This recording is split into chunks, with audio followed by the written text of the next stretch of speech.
In today's video, we're going to be diving into the upcoming pattern. Once again, we have taken another step into a more active direction. I would say overall, more storminess and more action happening around the United States. We also have back-to-back major Arctic blasts happening in the long range, medium to long range, starting for early September, and then we have another one following that one around the end of the first week of September into the beginning of the second week of September. So more cold signals and also multiple potential tropical cyclones to track. Now, before we dive into all of that, be sure to check out Prestige Weather in the description, pinned comment, and top right corner of your screen. We're currently running a 99-cent first month promo, and that's going to be if you do code DIRECT at checkout. You'll get your first month for 99 cents. Following that, it is $5 a month, but it is a killer deal for under $1. Unbelievable. We are coming out with all of these early access videos there. Some of them are already in there, some of them are upcoming, but you will be getting early access to all of these videos on screen here. And we also have more features on the way that I have never seen in a weather community before. Many fun, many educational, and many useful tools are going to be available to all of our standard members. Some are available now, some are still upcoming. Exciting things to come. So be sure to check it out today in the pinned comment, description, and top right corner of your screen. Let's dive into things and take a look here at the upcoming pattern. And by the time we reach this evening, what we see here is a few interesting thunderstorms and showers across especially the central states for Montana, Wyoming, some of the eastern four corner states like Colorado, New Mexico there. We also see Texas, Oklahoma, Kansas, Nebraska, South Dakota, North Dakota, Minnesota, Wisconsin involved here. And this is kind of all riding underneath this stronger low in the Hudson Bay. We see kind of a dragging cold front look. I would say it's loosely underneath that low. It definitely has some components that are more associated with this lower pressure down in Mexico. So interesting things happening, but overall some lower pressure connecting these two areas here. We also see some coastal activity for the Gulf, up and down the East Coast as well. Some potential showers and thunderstorms will be around. And for all of you weather lovers that just kind of love all elements of weather, enjoy the next couple thunderstorms you get. Unless you're in like Florida or the Gulf Coast, you know, they're numbered. We're definitely past the peak, well past the peak of our thunderstorm season. And, you know, for me in Southeast Virginia, I might see 3, 4, 5 more thunderstorms on the entire year. So definitely soak them in if you do enjoy the non-damaging and non-threatening thunderstorms. I certainly do. I love hearing the thunder. Let's go ahead and dive towards tomorrow, which will be Tuesday on August 27th. What we see here is plenty of wintry weather for Western Canada, all coming beneath a stronger low here that is located in Alberta. So to the west of that low, a lot of cold air is diving southward along that western area of Canada. This allowing for some mountainous snowfall for the Canadian Rockies, Canadian Cascades as well. Very impactful. We also have some pretty major showers and thunderstorms happening along the upper Midwest, Great Lakes in eastern Canada, underneath a very strong low in eastern Canada. So that's a pretty intense outlook there. We do see that there is just this kind of free flow of tropical activity here, not meaning tropical cyclones, but instead just tropical downpours, very humid and high temperatures for a little bit is expected. And again, kind of just to give you an idea of what our outlook was for this pattern that we're in is to begin things out, we really expected that first cool down. We saw that one very far out and successfully were able to forecast that. We've been calling for this warm up that follows it. That's going to be going on until about the beginning of September. We've been kind of indicating that one for multiple weeks as well. And now we've been calling for that early September cool down for multiple days now as well. So that's kind of how we see the upcoming pattern. But this warmth is expected and has been expected.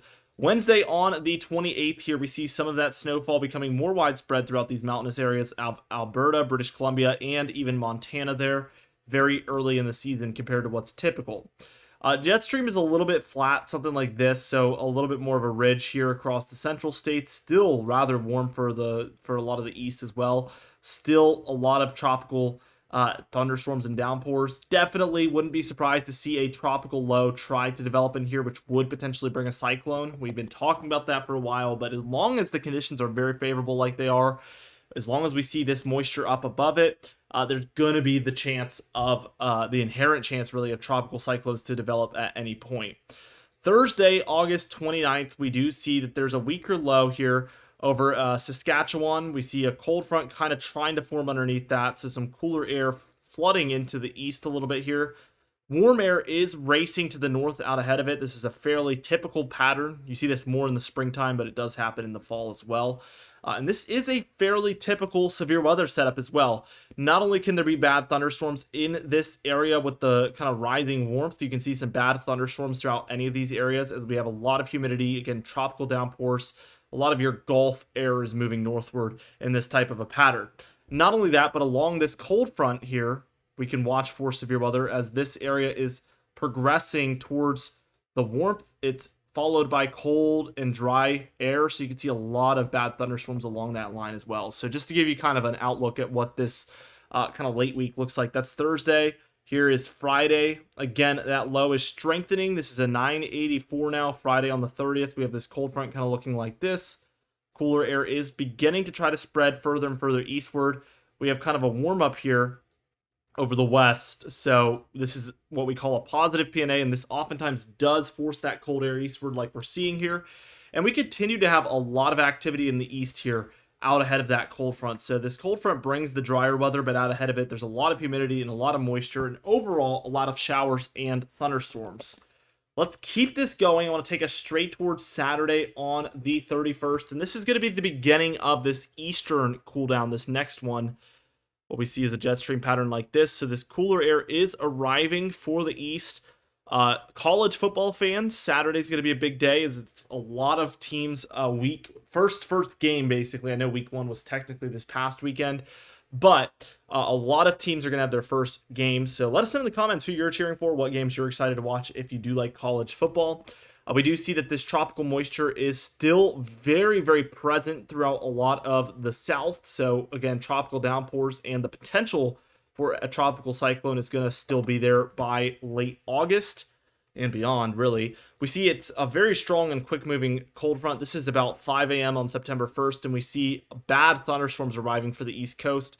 This will give way to cooler and drier air, though, which we will take a further look at later on. But Monday the 1st looks very, very cool. So kind of right on time, this fall weather is going to be arriving in the east. We have very, very warm temperatures out west, followed by very cool, very dreary weather here in the east. Some tropical influence here for the further south areas, but I would say especially if you're north of this line, very cool compared to normal, very dry, and definitely going to be much different than what's normal.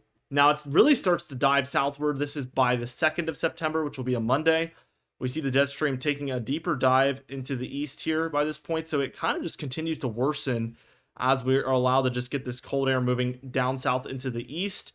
We see this warmth is kind of getting inverted through the northern plains a little bit over time, and we begin to get some cooler weather for the southern plains, which is an area of interest for sure. We talked about it in yesterday's video, but we do expect Texas, Oklahoma, Kansas to see cooler weather. I know with our past one, they kind of got dodged, but we definitely expect them to see some cooler weather here with this next couple of cooldowns. Here is Tuesday the 3rd. Still, we're left in kind of a pattern such as this, cooling even further probably for Texas and Oklahoma, where there is some storms here. Really not a lot to mention. There is some over the Cascades and Rockies, some over the southeast here, but the biggest storm by far is right here in the south central states by Tuesday. Here is Wednesday the 4th, and we see a lot of this spreading for much of the southeastern and south central states. I'd say especially along this boundary. We're having some pretty bad showers and thunderstorms all around.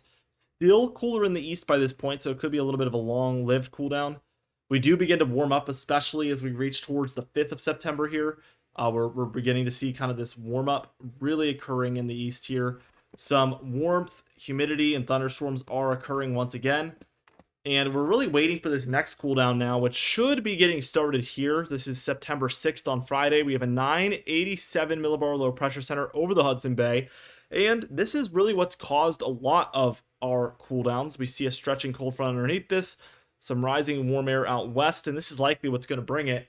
Keep in mind, a couple of areas of just higher interest of tropical activity there off the southeast coast by the 6th here.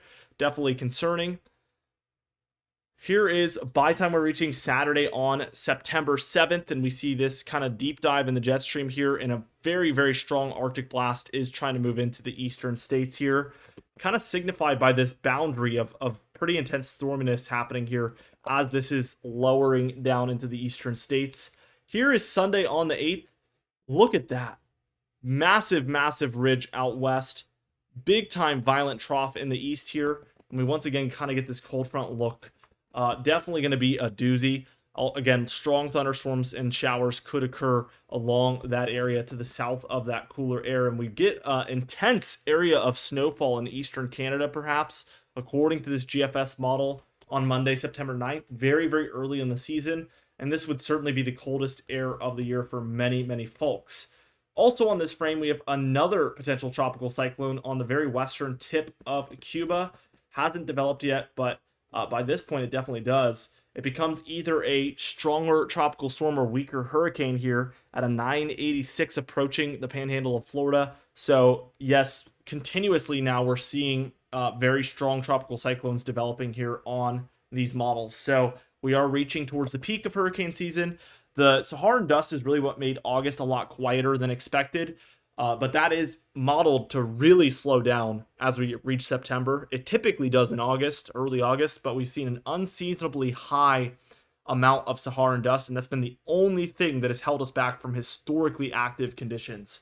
Very, very unprecedented amount of dust out there in the Atlantic has really spared us big time. Absolutely tremendous news so far. Hopefully that Saharan dust can last as long as possible. Here is your European AI model. We're going to take a look at some tropical cyclones here. We really don't get much in the way of anything until we reach about, I would say, September 1st. There is some areas near Bermuda where development could occur.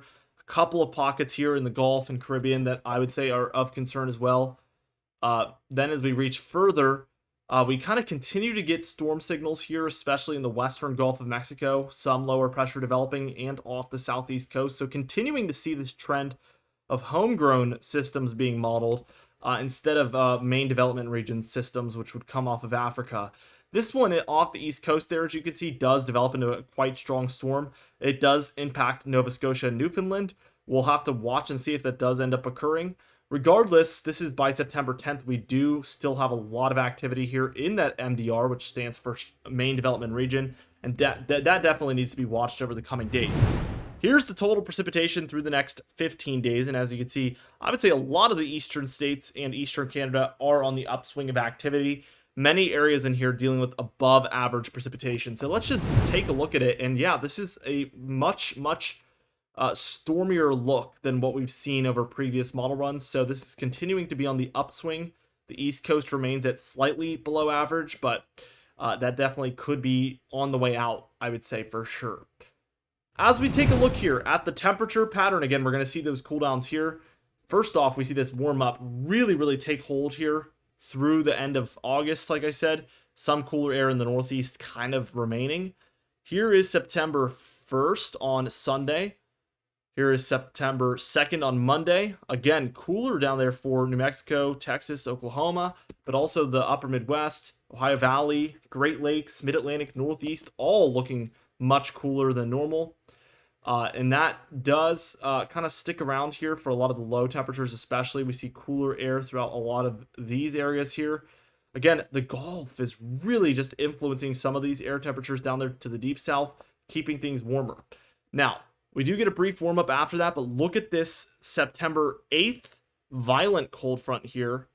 So we see it's right there. We have very warm air through the south central and southeastern states heading up the east coast, but this cooler air is on the way, mostly due to these warmer temperatures out west. This is causing this colder air to want to dive into the east, which we do see happening here.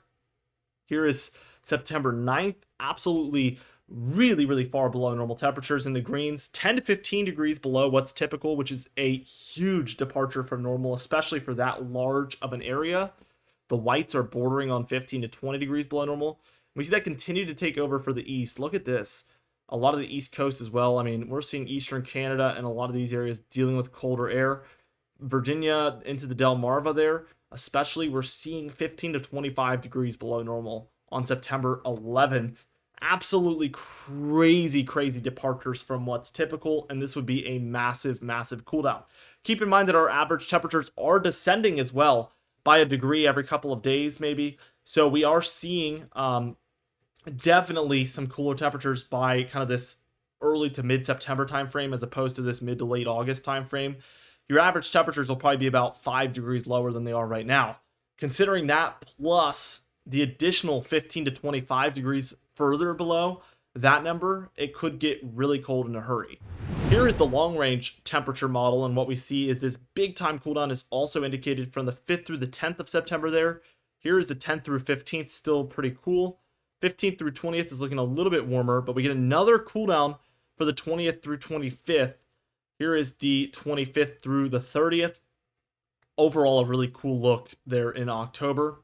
Here's the 1st of October through the 6th of October. And we see quite a bit of cold air still in the east here. And then the 5th through the 10th is still cooler in the east. So this model is continuing to be bullish on colder temperatures. Here is the past 7 days of temperature anomalies. And what we see is it was much cooler along a lot of your west in here.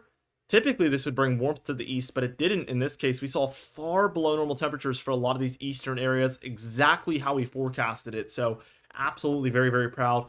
Again, that's the past 7 days. And here's the past 20. So this is a majority of August. And really, we've seen a cooler August for a lot of these areas here, as well as for a lot of the west. And the only areas that have really been above normal for August is going to be as you get pretty close to the south central states and the Gulf states here. A majority of the United States has been colder. And this is a good lesson. You know, the National Weather Service called for warmer temperatures for almost the entire United States, as they do almost every single month. And we've seen 75+% of the nation be below normal temperatures on this graphic over the past 20 days. And I guarantee you that the National Weather Service did not forecast that. They're just going to continue to forecast kind of just based on odds, not really based on a forecast, which, you know, obviously if we're seeing a majority warmer months and a minority colder months, of course you're going to be right most of the time if you call for warmer every single month, but that doesn't mean it's the most accurate way to go about things. I think still forecasting based on the highest, degree of models of teleconnections happening around the globe is the best way to go. And we do see things like this still from time to time. And really, I mean, this is looking like one of the cooler patterns that we've seen in years, this kind of August through October timeframe, perhaps. So we're going to watch it closely. This is the past 20 days, cooler for that time period. Let's see what the next 20 brings. Of course, I will kind of update you guys on that as we reach that point later on in September. Anyway, guys, be sure to check out Prestige Weather again in the description and pinned comment down below. Also, subscribe. We do upload every single day. You can even hit the bell icon for daily notifications when we upload so you never miss one. Be sure to like the video if you did enjoy it, leave a comment down below, and I'll see you guys in the next video.